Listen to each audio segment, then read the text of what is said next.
లేకపోగా వీళ్ళు అన్నీ చట్టరీత్యా చట్టానికి లోబడి పేపర్ ప్రకటన ఇచ్చి ఈనాడులోనే రామోజీరావు గారి పేపర్లోనే పేపర్ ప్రకటన ఇచ్చి అభ్యంతరాలని కాల్ఫర్ చేసి లీగల్గా అన్ని జాగ్రత్తలు తీసుకుని ఆస్తి కొనుక్కున్నారు.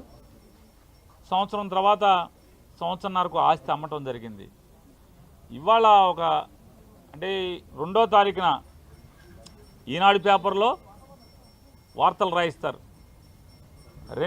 ఆగస్టు 2వ తారీఖున సిఐడిలో ఎఫ్ఐఆర్ కడతారు 11 మంది మీద ఎంతమంది మీద. ఆ ఎఫ్ఐఆర్ కాపీని ఏసీబీ ఆఫీస్కి అదే రోజు కాగితం తీసుకొచ్చి ఇస్తారు.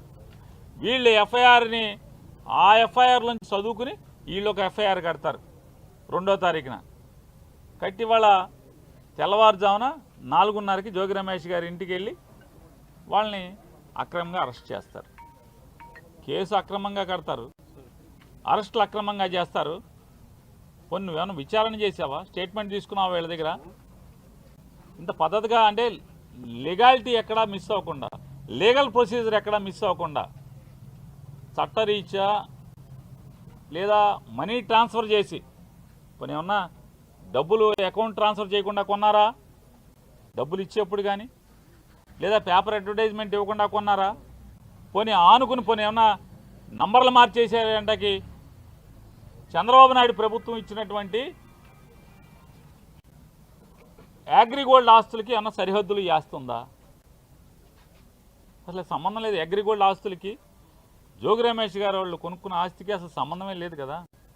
లేని పరిస్థితుల్లో ఇవాళ సిఐడితో అదే ఆగస్టు 2వ తారీఖు ఒక కేసు కట్టించి, ఏసీబీతో ఒక కేసు కట్టించి విచారణకు కూడా కనీసం పిలవకుండా ఏం జరిగింది, నువ్వేం చేశావు, నీ పాత్ర ఏంటనే విచారణ కూడా చేయకుండా జోగి రమేష్ గట్టిగా మాట్లాడాడు, గట్టిగా తిరగబడ్డాడు. జోగి రమేష్ని రాజకీయంగా ఎదుర్కొనలేక, రాజకీయంగా నన్ను తిట్టాడు కాబట్టి, నన్ను ఎదిరించాడు కాబట్టి, నేను జగన్మోహన్ రెడ్డి గారిని తిడితే నా మీద తిరుగుబాటుగా మళ్ళీ నా మీద మాట్లాడాడు, విమర్శించాడనేటువంటి కక్ష కడుపులో పెట్టుకుని రమేష్ని ఏమీ చేయలేక మానసికంగా వేధించడం కోసం జోగి రమేష్ గారి కొడుకు మీద ఈ రకమైనటువంటి వాళ్ళ బాబాయ్ మీద అక్రమ కేసులు పెట్టి చంద్రబాబు నాయుడు గారికి ఒకటే చెప్తున్నాం, నీ ఇష్టం రాష్ట్రంలో ఉన్నటువంటి 175 నియోజకవర్గాల్లో ఉన్నటువంటి వైఎస్ఆర్ పార్టీకి సంబంధించినటువంటి అందరినీ కూడా లోపలేసుకో, నీ మీద పోరాటం చేసేది ఖాయం. మేమంతా జైలుకి వెళ్ళటానికి సిద్ధంగానే ఉన్నాం. నీ తప్పుడు కేసుల్లో అక్రమ అరెస్టులో ప్రతి ఒక్కళ్ళం కూడా వైఎస్ఆర్ కాంగ్రెస్ పార్టీ జెండా మోసే ప్రతి చిన్న కార్యకర్త దగ్గర నుంచి కూడా జగన్మోహన్ రెడ్డి గారి దాకా అంతా సిద్ధంగా ఉన్నాం. నీ చేతనైంది నువ్వు చేసుకో. అయినా సరే తెలుగుదేశం పార్టీ చేసేటువంటి తప్పుల మీద ప్రజలకి మోసం చేసే దాంట్లో పోరాటం చేయకుండా ఉండడం మొదలం, నిన్ను నిలదీయకుండా ఉండడం మొదలం అనేది కూడా చంద్రబాబు నాయుడు గారికి ఈ సందర్భంగా అంతిమంగా న్యాయం చేస్తుంది. జగన్మోహన్ రెడ్డి గారిని దగ్గర నుంచి వాళ్ళ జోగి రమేష్ గారి కుటుంబాన్ని నువ్వు ఎవరిని వేధించదలుచుకున్నా మేము న్యాయ పోరాటం చేస్తాం, ధర్మ పోరాటం చేస్తాం. ఖచ్చితంగా నీ మీద తిరుగుబాటు చేసి రాజకీయ పోరాటం కూడా చేసి అన్నింటిని కూడా ఎదుర్కొని ఖచ్చితంగా 2029కి మీ ప్రభుత్వాన్ని పడదయటానికి కావాల్సినటువంటి ప్రతి పోరాటాన్ని చేస్తాం.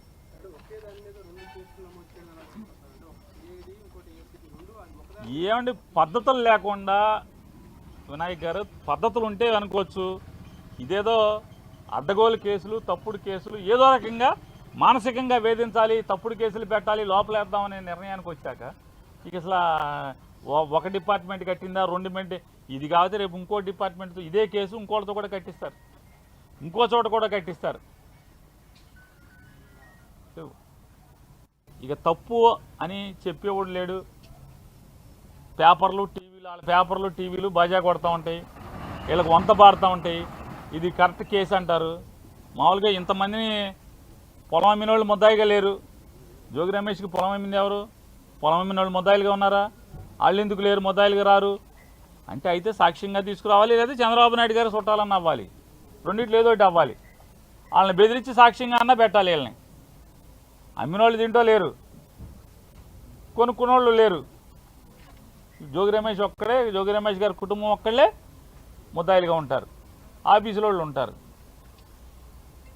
అంతిమంగా అరెస్టులు చేసి అక్రమంగా తప్పుడు కేసులు కట్టి మీ మానసిక ఆనందం పొందుతారేమో కానీ అల్టిమేట్గా కోర్టులు ఉన్నాయి.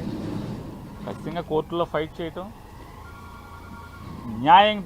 న్యాయంగా మేము న్యాయాన్ని ఆశ్రయించి న్యాయస్థానాలను ఆశ్రయించి గెలవటం ఖాయం.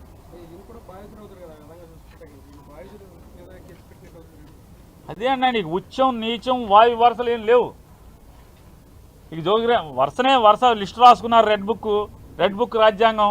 రెడ్ బుక్లో ఎవడెవడున్నాడు ఆయన్ని మానసికంగా వేధించాలి, కేసులు కట్టి లోపేయాలి, సునకానందం పొందాలి. దీనికి వస్తుంది తప్పితే ఏముంది? బాధితులు అవుతాడు. మీరు చెప్పినట్టు జోగి రమేష్ కుటుంబం బాధిత కుటుంబం అవ్వాలి, కానీ వీళ్ళనే నేరాంగం చేసినట్టుగా ముద్దాయిలు చేశారు. సిఐడిలో కేసు కట్టారు, ఇక్కడ కేసు కట్టారు. 2 కేసులు, ఒకే సంఘటనకి 2 కేసులు కట్టారు. ఏం చేసినా సరే నీ మానసిక ఆనందం తాత్కాలికం, వెనక్కి తగ్గేది లేదు. తెలుగుదేశం పార్టీ మీద, కూటమి ప్రభుత్వం మీద, జనాలను చేసే మోసాల మీద, వాళ్ళ కూటమి ప్రభుత్వం ప్రజల్ని వంచే దాంట్లో కానీ ప్రజా వ్యతిరేక పరిపాలన చేసే దాంట్లో నిలదీయటం, పోరాటం చేయటం. జోగి రమేష్ ఆగడు, జోగి రమేష్ గారు కొడుకు ఆగడు, ఎవరు ఆగరు.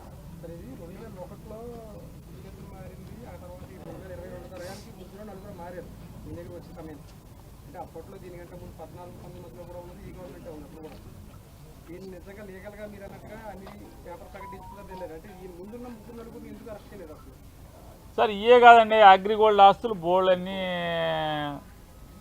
ఉన్నాయి. చంద్రబాబు నాయుడు గారు మనుషులే కొనుక్కున్నారు అగ్రిగోల్డ్ ఆస్తులు. చంద్రబాబు నాయుడుతో రోజు పక్కన ఉండేవాళ్ళే కొనుక్కున్నారు. ఎవరిని అరెస్టులు చేయరు. ఇది అగ్రిగోల్డ్ ఆస్తి కాదు, అగ్రిగోల్డ్ జీవోలో ఇచ్చిన సర్వే నంబరు కాదు. పోనీ గవర్నమెంట్ నిజంగానే ఆ నంబర్ తీసుకుని సర్వే చేస్తే ఈ భూమి అయితే పోనీ మన జోగి రమేష్ గారు వాళ్ళ కుటుంబాన్ని ఏదో వేధించవచ్చు. అది కాదు కదా. ఆ సర్వే నెంబర్ తీసుకొచ్చి ఫీల్డ్ సర్వే చేసినా కూడా ఆ భూమి ఇది కాదు. ఆ భూమి ఎక్కడో ఉంది, ఈ భూమి ఎక్కడో ఉంది. నిజంగానే జోగి రమేష్ గారి కుటుంబం తప్పు చేస్తే ఎవరైనా ఎందుకు వస్తారు? ఎవరైనా జోగి రమేష్ గారు మాత్రం బాధపడేదే ఉంటుంది. ఇక్కడ అక్రమ కేసు కాబట్టి ఎవరైనా సరే, అంటే తండ్రిని ఏమీ చేయలేక పిల్లలను కూడా నువ్వు కక్ష సాధించడానికి కేసులో తప్పుడు కేసులు పెడుతున్నావు అనేది ఇక్కడ సమాజం బాధపడేది ఎవరైనా సరే. అంటే రాజకీయ కక్ష కోసం ఎంతకన్నా బరిదెగించి వెళ్తారు వీళ్ళు. తండ్రిని ఏమీ చేయలేక కొడుకుని అన్యాయంగా అక్రమంగా ఇరికిస్తున్నారని చెప్పాను. ఇవాళ పొద్దున్న జోగి రమేష్ గారి భార్య మాట్లాడుతుంది, నీకు పిల్లలు ఉన్నారయ్యా, మనవడు ఉన్నాడు, కొడుకు ఉన్నాడు, ఇవన్నీ ఉసురు పోసుకుంటున్నారని చెప్తుంది ఆవిడ. నిజంగా చేసి ఉంటే మమ్మల్ని లోపల ఏమని చెప్తున్నారు, ఉరేసుకుంటామని చెప్తున్నారు కదా రమేష్ గారు. నిజంగా ఇది తప్పే అని కనుక నిరూపిస్తే ఖచ్చితంగా మేము ఉండమని చెప్తున్నాడు. ఈ పాపాలకు అంతం లేదు. ఖచ్చితంగా ఈ పాపాలని పటాపంచీలు చేసేదానికి అందరం పోరాడతాం.